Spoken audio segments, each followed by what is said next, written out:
Palden Save Lama Rinpoche Dage Chiwa Pende Den Shula Kadrin Chempe Gone Desunte Kuson Tujing Adub Sadu Sa Sanje Chedang Soji Chonam La Shanju Badu Dane Chap Soji Dage Jin Soji Pe Sunam Ji Drola Penje Sanje Drupa Shor Sanje Chudang Soji Chonam La Shanju Badu Dane Chap Soji Dage Jin Soji Pe Sunam Ji Drola Penje Sanje Drupa Shor Sanje Chudang Soji Chonam La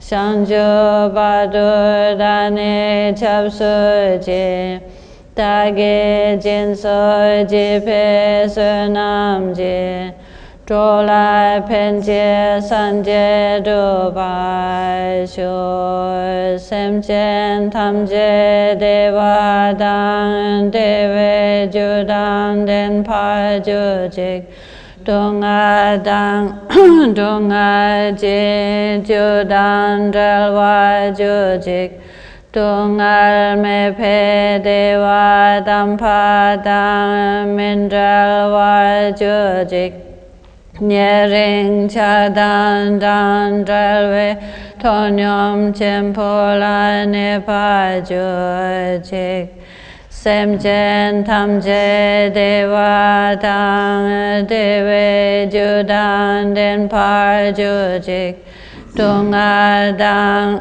Dunga Je Judan Dralwa Jujik Dungal Me Pe Deva Dampa Dang Mindralwa Jujik Nyering Chadan Dan Dralwe Tonyom Chempola Nepa Jujik Semchen Tamje Deva Dang Deve Judan Den Pa Jujik Dunga Dan Dunga Je Judan Dralwa Jujik Dungal Me Pe Deva Dampa Dang Mindralwa Jujik Nyering Chadan Dan Dralwe Tonyom Chempola Nepa Jujik Chatsa Wadan Chujing Shakpadang Jesu Yirang Kulsing Solvaye Kewa Chumse Dagi Chisapa Tamche Dagi Shanchuk Chingo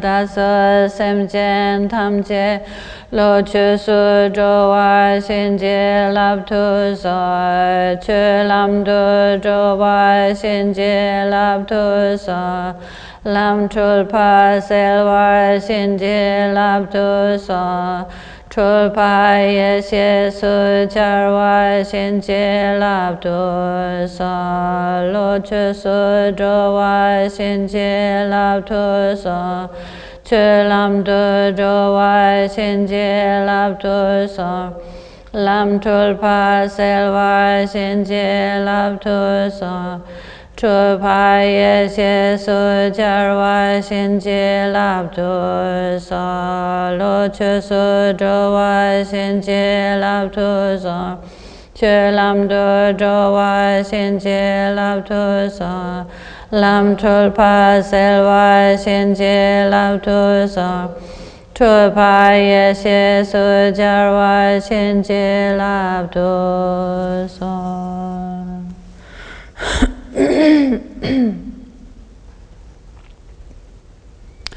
So good morning everybody, and I hope you're all well.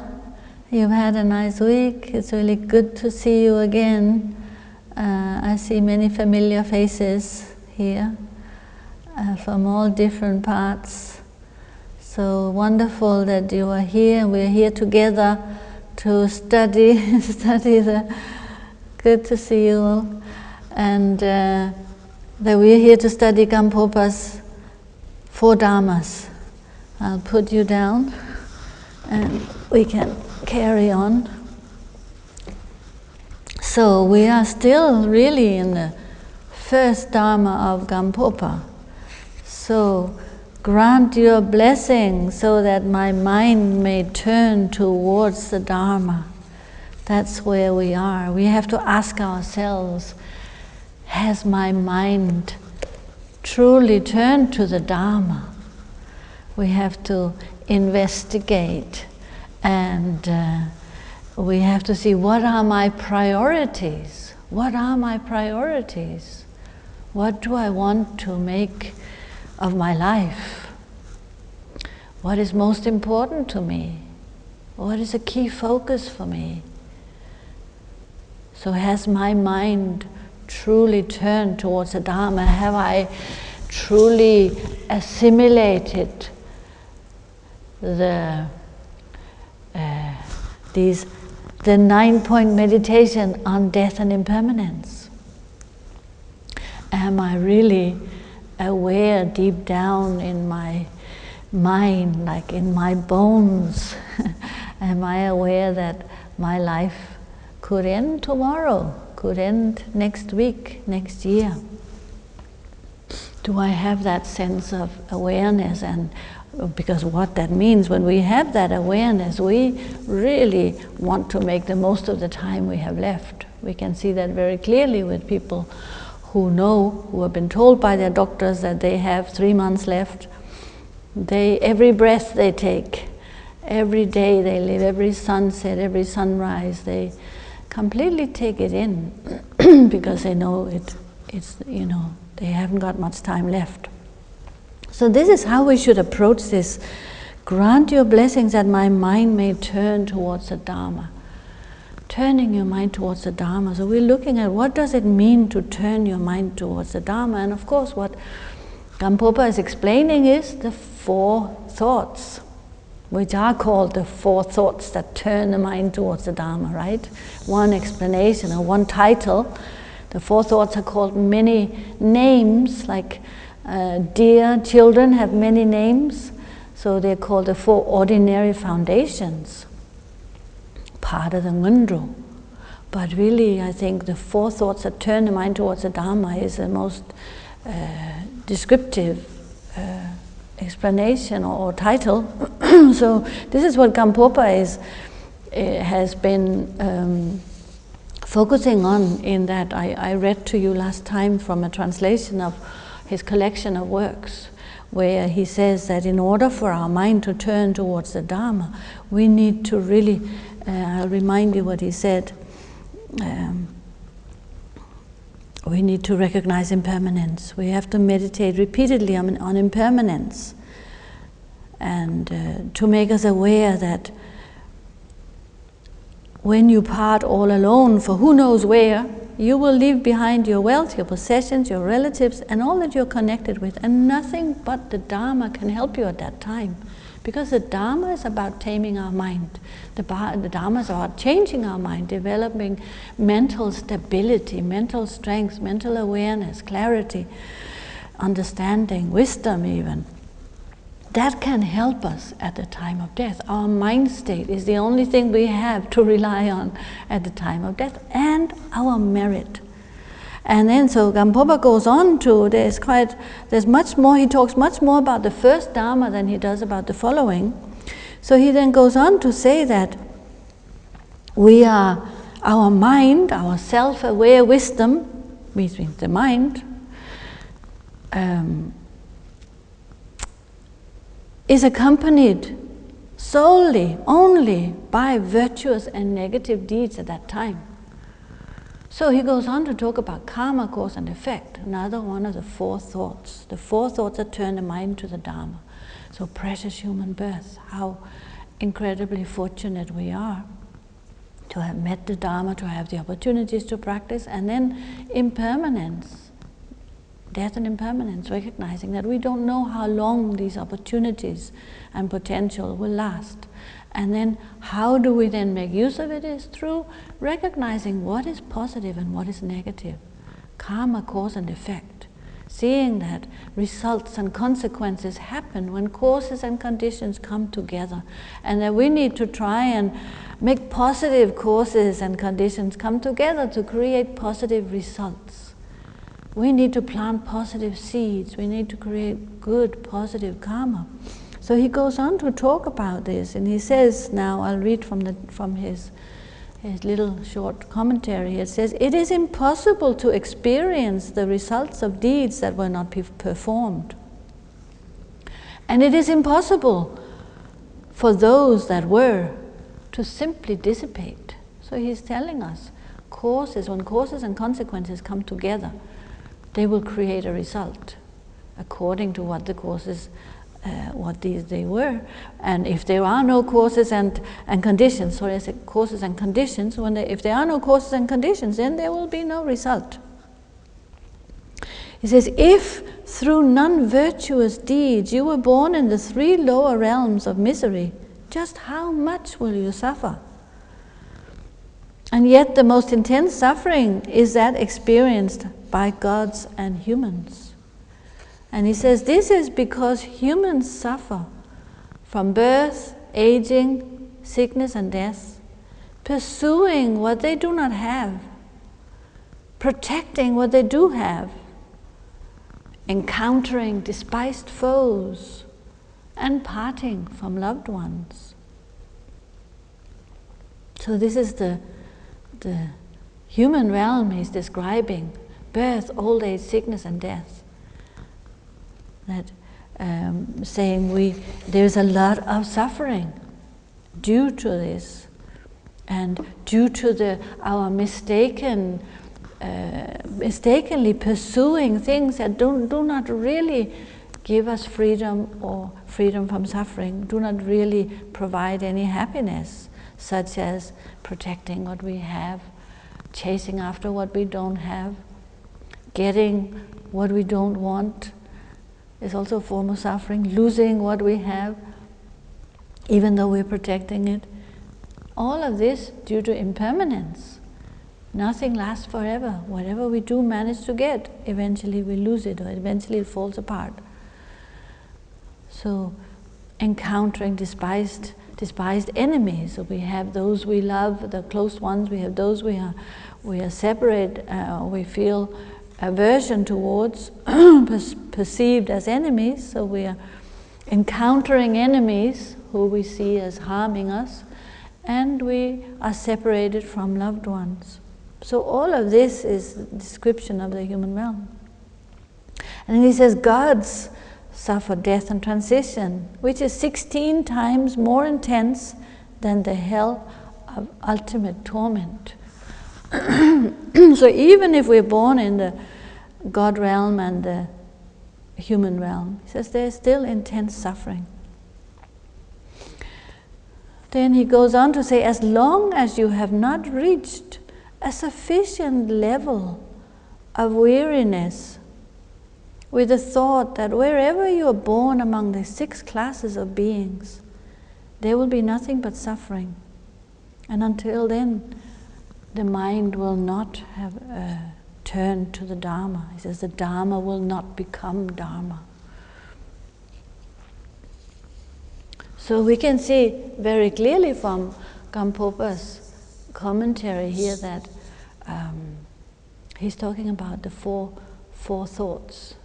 When we look at how do we turn our mind to the Dharma, it is through contemplating these 4 thoughts, these 4 contemplations that I think you are all familiar with to some degree. Most of you are familiar with them, but then you have to see, although I'm familiar with them, I have heard about them many times, I have read about it in the books, how much have I made it part of my life? How much have I assimilated the truth of this into my own life and into my own actions? So here now he talks all about karma, right? About our negative actions, that nothing but our virtuous and unvirtuous actions follow us at the time of death. So the Dharma is also about recognizing what is positive and what is negative. So turning our mind to the Dharma and being clear about that, truly believing in the consequences of cause and effect, like in the consequences of our actions, that then we try to give up what is negative and we try to practice what is positive. And we are taught that if we don't do that, if we don't make an effort to give up what is negative and to apply ourselves to what is genuinely positive and good, then we are like a sick person who's trying to take medicine, but who is taking the wrong kind of medicine. Every day we diligently take our medicine, but it's a wrong kind. It's medicine that makes us sick. Maybe we're taking a wrong dose. Maybe we're simply taking medicine that is just not good for us. There are many ways that medicine can become poison. We actually looked at that when we looked at these 9-point meditations on death, when we looked at the causes of death. Even things that are normally what would give us sustenance can become a cause of death, such as medicine or food or other things. So this example is likened to us when we are, if we are not taking cause and effect into consideration, and we are living our life not according to that. We are living our life taking the wrong medicine, meaning that we apply ourselves to negative actions, negative mind states. We are acting ruled by our defilements, the kleshas, anger, attachment, clinging, grasping, ignorance, jealousy, pride, etc. This is our wrong medicine, engaging in actions, like with our body, speech and mind, we engage in actions that are ruled by these negative mind states. It means that they just cause us more stress, more frustration, more ups and downs, more loss, more pain and suffering, because we're not taking the medicine that will free us from suffering. We're taking medicine that makes us worse, creates more confusion, more heartache. If we have a lot of attachment, we have a lot of heartache. We get so upset when, due to impermanence, we're separated from our loved ones, for example, from what we really care when we are, from our possessions, etc.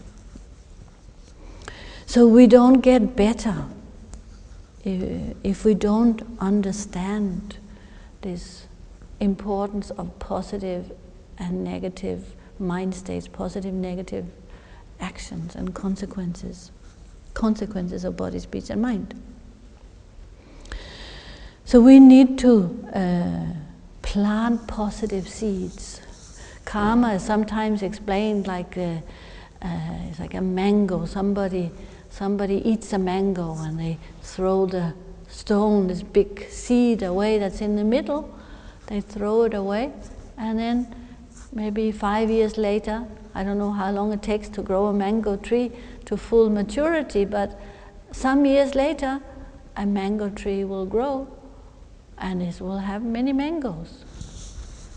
They ripen and they drop to the ground. Maybe some people pick them up, eat them, animals eat them, take the stones somewhere else. They spread, more mango trees grow, more mangoes fall. So multiplying many times from this one action of us eating a mango and throwing the pip. It could be, of course, any kind of fruit. But it's like an example of how our actions have much greater result than we really recognize. When we say something based on a negative mind state, when we say something or do something based on anger, based on grasping and clinging and attachment, or based on ignorance, it will reverberate out, just like those mango trees Or like a stone we throw into a lake where the water is very calm. It's like a mirror on the surface. You throw a stone, and then all the ripples, they reverberate out. So actions are like that, isn't it? They reverberate. It is not just simply what we see in front of us. So turning our mind to the Dharma, it means that we turn our mind away from, we start to turn our mind away from this involvement with the kleshas. At least we wish to. First, initially, we have the wish to turn away and the wish to give up our negative habits and our negative mind states. When we know the consequences, when we know the faults of that medicine, when we know that that medicine was really, really the wrong thing to take, we want to throw it out, right? We certainly don't want to take it again. It's like poison. So when we know and understand the consequences of negative mind states, which create a negative speech, negative actions, hurt, suffering for ourselves and others, then we want to give it up. That's the part of turning our mind to the Dharma. We want to give up being ruled, being a slave to our ego, to our selfish motivation, ego clinging, kleshas, our habitual patterns, our neurotic habitual patterns that we can see sometimes. But we can see them, we tend to see them better in other people, don't we? We think we see them so clearly in others, but we are often quite blind to our own negative tendencies. So I usually tell people the way you will know, because we are recommended in the teachings, right? We are recommended to work on the strongest defilement first. In your mind training teachings, one of the slogans says that. Trungpa Rinpoche, all the Dharma texts tell us that when we come to these points. Say, work on the strongest emotion first. But then, what is my strongest emotion? I can see it in that person, I can see it in that person. That person is so angry, that person is so uptight, that person is so, clingy and lack of generosity. We see many faults in other people, but what about my own mind? So the way we can recognize it is when we sit in meditation, because that's when we're really trying to observe. We don't necessarily notice it so clearly when we are busy outside of the session, but in the session, where does my mind go? Where does my mind go when I'm distracted? Am I caught up in arguments that happened last year? Am I still recalling all this full of resentment of what that person said to me years and years ago? I cannot let go, I cannot forgive. Am I caught up in wishing and longing and having to have something, whatever it is, food or people, whatever our clinging and grasping brings up? Am I simply just sitting in a daze with a lack of clarity, thoughts flittering past, but not really any energy or any clarity in our mind? We're sort of half asleep. Ignorance, then we can see wherever it is that we go again and again, we can see we have a sort of pattern, right? There are certain things that come back again and again. That is our strongest thing that we should work on. This is where we should put our initial efforts. This is what we should work on giving up. That means we are turning our mind to the Dharma, representing this turning away from our self-centered ways, turning away from being a slave to negative emotions, turning away from being a servant to our own ego, servant and a slave. So when we renounce, then also like the mind state and the activities that are based on the three main kleshas, attachment, aversion, and ignorance, then we are when we make an effort in that area, then we are turning our way towards the Dharma. And it said it's like setting our direction. We are, instead of going in circles, again and again and again, going in circles, because samsara, we know Tibetan samsara means, it's like described like a circle, korwa is a circle, and it's described that we are going in circles, again and again and again, round and round and round in what we are doing, but we don't really get anywhere. It's more of the same. Whatever we do when we are engaging in what you call worldly samsaric activities is just more of the same, but there is no freedom. We are constantly going in circles. So this, when we set our mind and our intentions to gain that freedom from the kleshas, freedom from our habitual patterns, that is, we are setting a destination towards freedom. We're cutting through that circle. We're tired of running around. Whether it can be quite comfortable sometimes, going around in a big lazy circle is maybe not that uncomfortable or painful, but it gets us nowhere. So it gets a bit boring too, doesn't it? Whether it's painful or boring or, depending on the habits we have, then at a certain point, I think we want out. We want to find that freedom. It's a natural part of our nature that drives us in that direction. So what we need to look at is our kleshas. We need to look at our tendencies. We need to look at anger. We need to try to give up anger. So we should recognize the faults of anger. So anger means the whole palette, the whole range of it, like irritation, frustration, negativity, negative thinking, negative projections, anger, resentment, inability to forgive, spite and vengeance, etc., annoyance, just the whole lot. We need to see that they make us ourselves feel very uncomfortable. They make us act in a way that causes others to feel uncomfortable around us, and they cause hurt for others in our speech and our actions. So sometimes people think that anger can be a good thing, because anger is a very forceful emotion. They feel that it can, drive things forward, push things forward. Sometimes if we really say what we mean and we really say it very forcefully, maybe initially there is a kind of clearing of the air, and we feel that, oh, that was good to get that off my chest.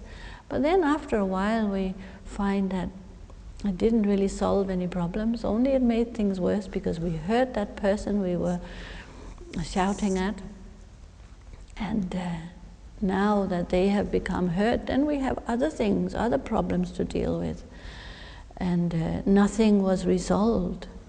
So instead, if we can do and act, we can still act with strength, but without anger. Having no anger doesn't mean that we are weak. It actually means we are stronger, because we have control over our mind.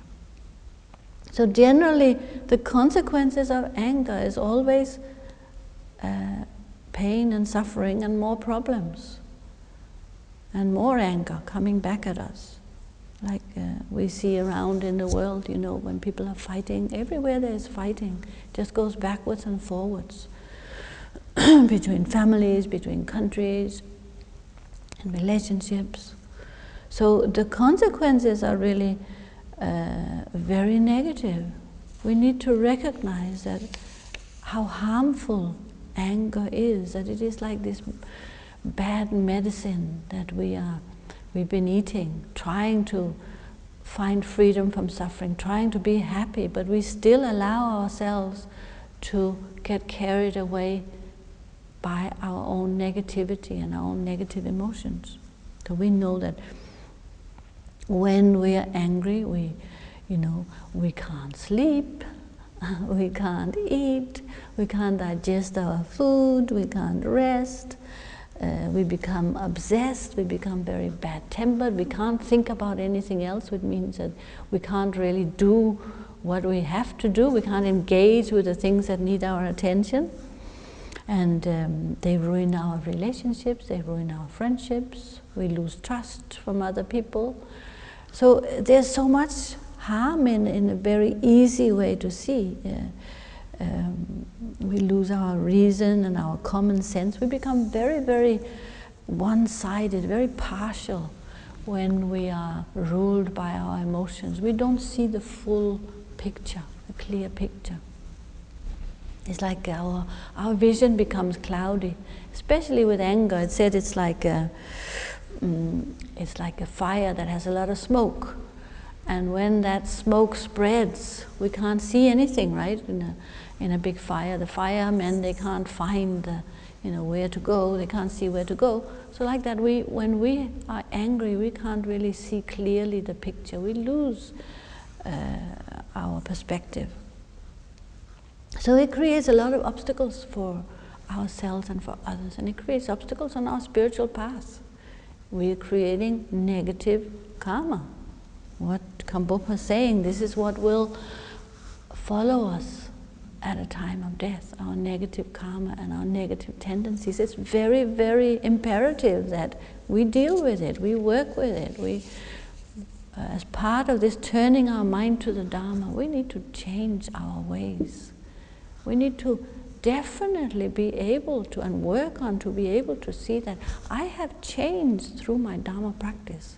Since I started meditating, I have changed. I have become more able and capable to let go and not to get so stuck in my anger. Same with attachment and desire.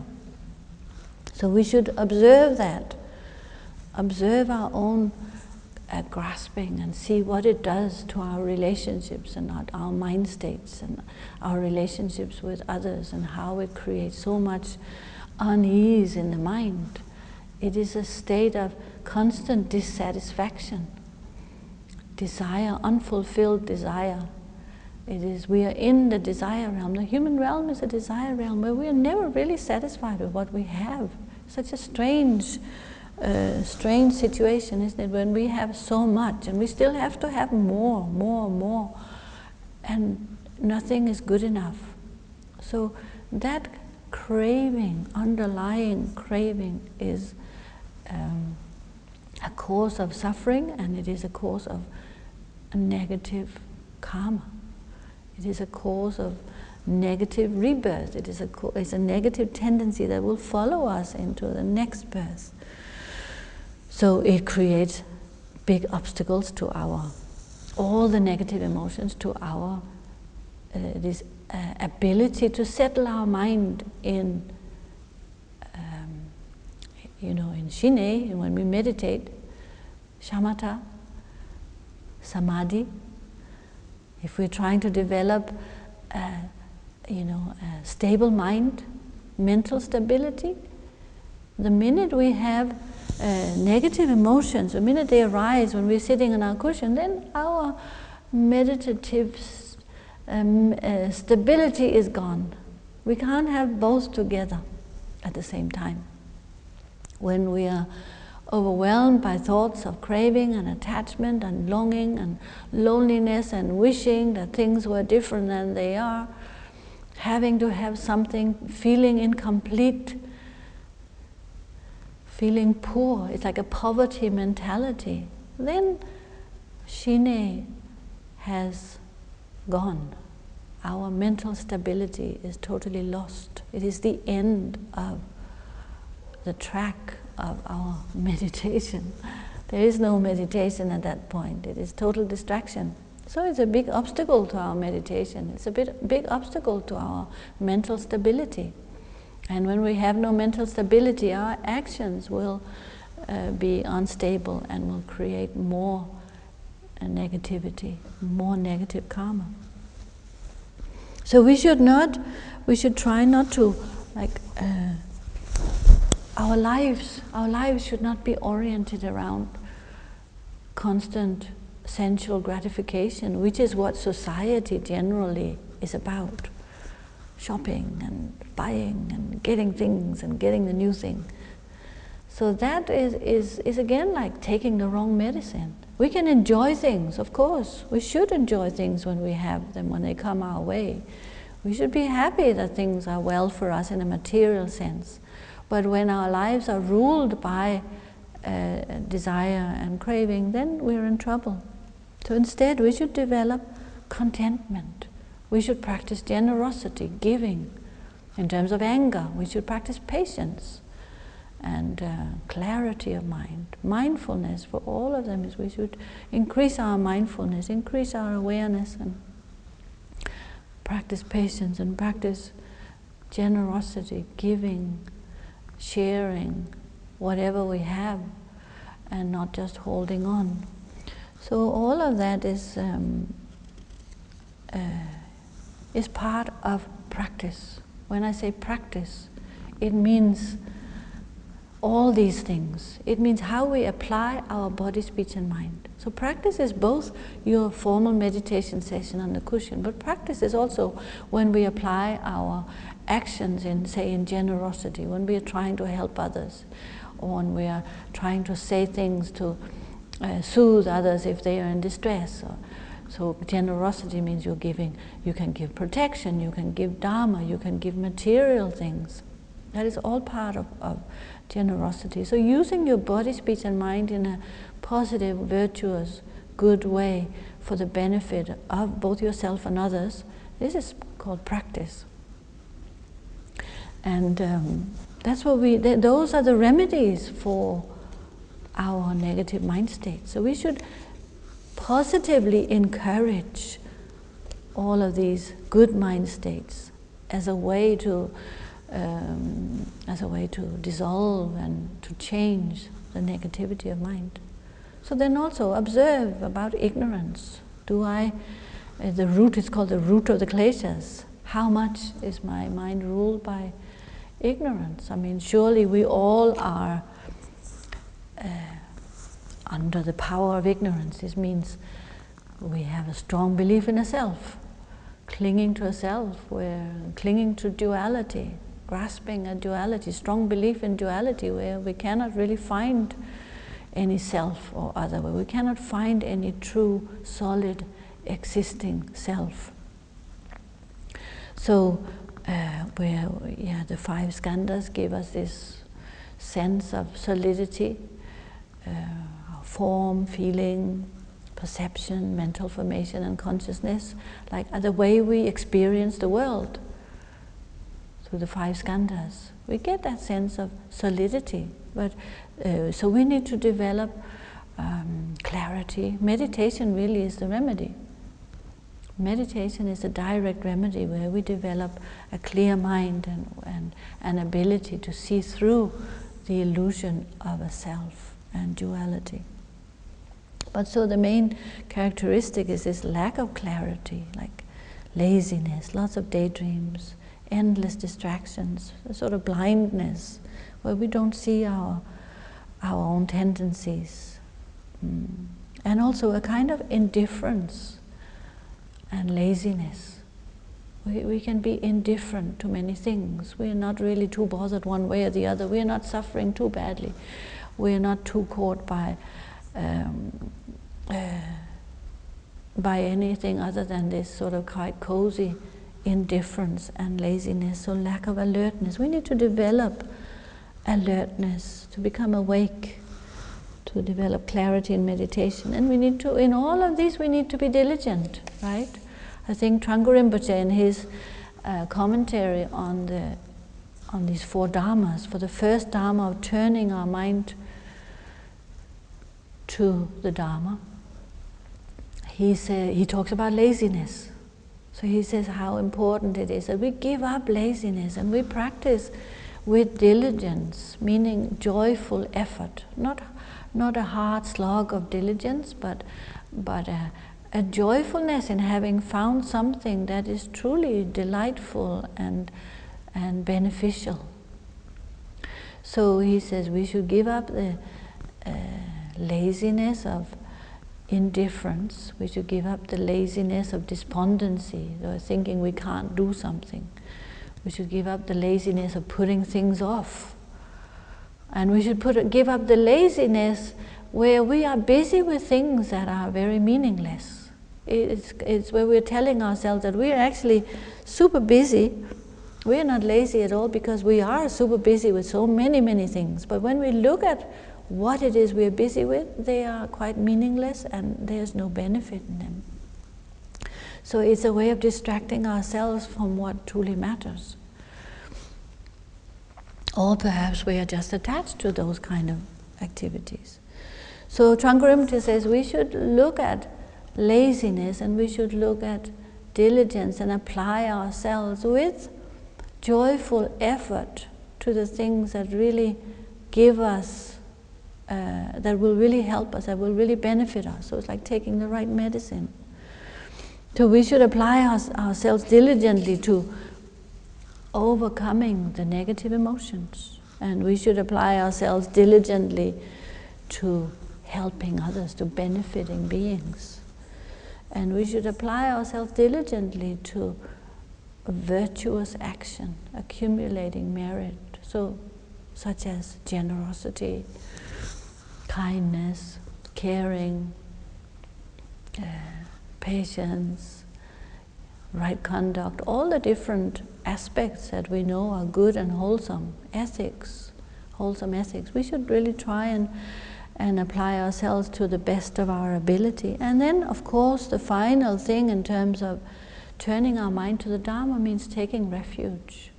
So I know that a lot of you have taken refuge already. Some of you haven't because there hasn't been an opportunity to take refuge now during COVID. And Lama Yeshe says that he hopes to come next year to visit all the centers, to visit Samye Dzong. And so we really hope to have a refuge ceremony here next year, maybe next spring or summer. So turning our mind to the Dharma, that is like you say, taking refuge is the gateway. Is the gateway where we enter the Dharma. Taking refuge in the Buddha, taking refuge in the Dharma, taking refuge in the Sangha. So instead of taking refuge in all of the activities that we have been so busy with before, and that we now see that they're not actually doing the trick, they're not doing the job. The writing on the package doesn't really correspond to what is inside. It was a disappointment. It didn't really work. We didn't feel the satisfaction. We didn't get the what was promised on the package.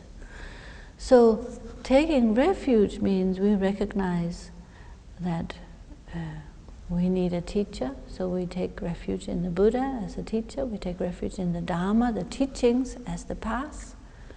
So we need teachers, we need to understand the Dharma, to progress on the path, and then we take refuge in the Sangha, because we realize that it's important to have good friends on the path. That we also, I think, touched on when we looked at impermanence, death and dying, is that serene friends at the time of death are really important. Good friends that can guide us and can support us and can help us, rather than friends who take us or influence us in the wrong direction. So we are all influenced by others, we are all influenced by our surroundings, so we try to have Dharma friends, but of course we cannot really take refuge in our friends, even if they're good friends, but it means here taking refuge is we're taking refuge in the lineage masters as well, we're taking refuge in the realized Sangha.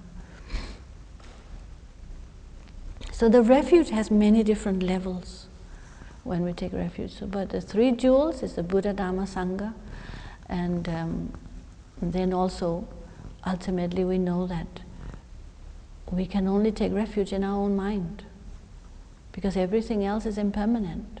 And we see our own Buddha nature, we take refuge in our own Buddha nature. Buddha is within our own mind. We take refuge in the Guru as the Buddha, Dharma, Sangha. And the way we see the Dharma relates to our own path, our own experiences on the path. It's not enough to take refuge in the texts. We need to apply those texts to our own life experience if we are to change. Just like we always told that simply having intellectual understanding of the Dharma is not enough. Like going to college, going to university. Once you've been to university, you need life experience as well, right? You need to understand directly what it means in your own experience.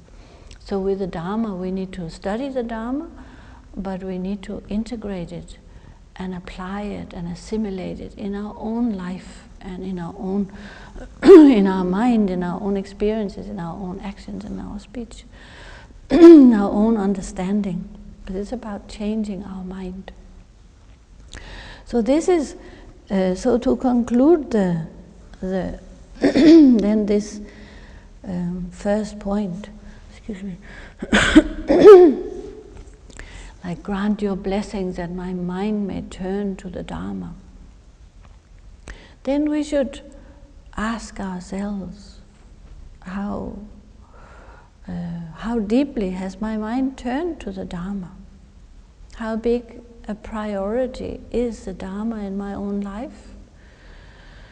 And do I have maybe one foot in, one foot out, one foot in samsara, one foot in nirvana, one foot here, one foot there? There's a big chasm in the middle where we feel sort of divided. Have I learned to integrate the Dharma into my life? Of course, turning your mind to the Dharma doesn't mean that you must go to a cave and live in a cave like Milarepa, or that you must become a monk or a nun. It just means that the Dharma is central in your life, and you try to live your life according to the Dharma.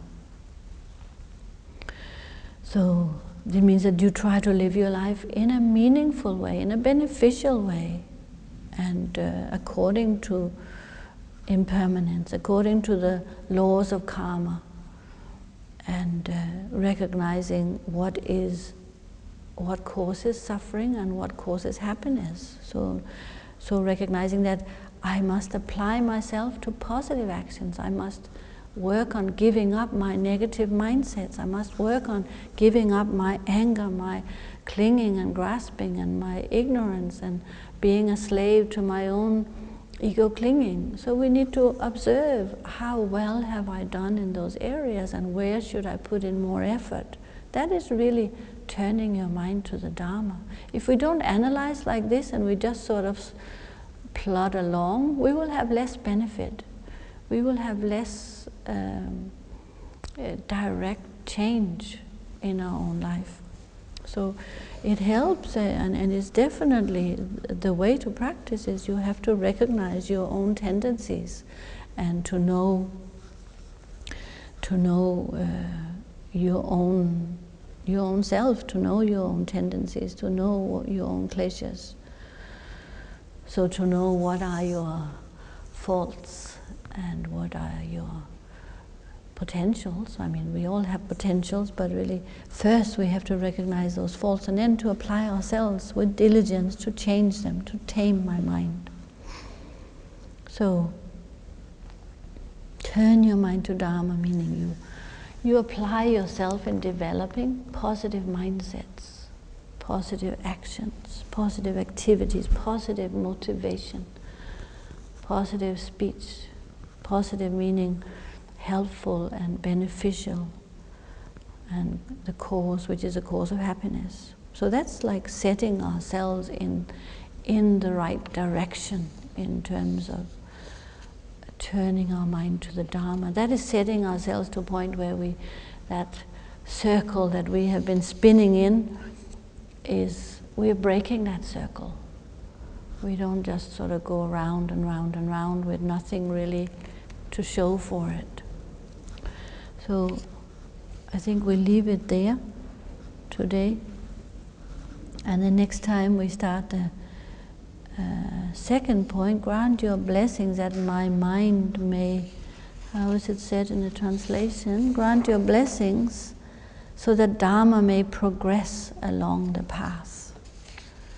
Okay, So I don't think we really had a lot of questions, and we had one question in terms of practice. What does it mean to practice, practicing the Dharma? So it means your application in the way I've just explained now, through body, speech and mind. It means your formal meditation session, applying yourself to your formal meditation session, applying yourself to the study of Dharma, to the contemplation, like the assimilation, the thinking about the Dharma, and thinking about it in your own personal life of how to apply it yourself, observing how you are applying it, and then, improving, because we can always improve. So improving by giving up the negative and applying yourself in a positive way. So when we say positive, you can think of the 6 perfections, the 6 parameters: patience, generosity, right conduct, diligence, meditation and wisdom. In those 6 areas, it said all the practices of a bodhisattva are gathered within these 6 perfections. So that is practice. So let's leave it there, and we will do the dedication, and we'll see you next Sunday. Have a very good week.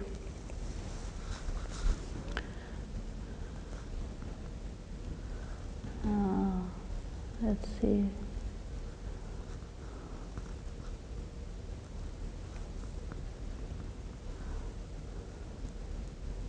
Are we okay?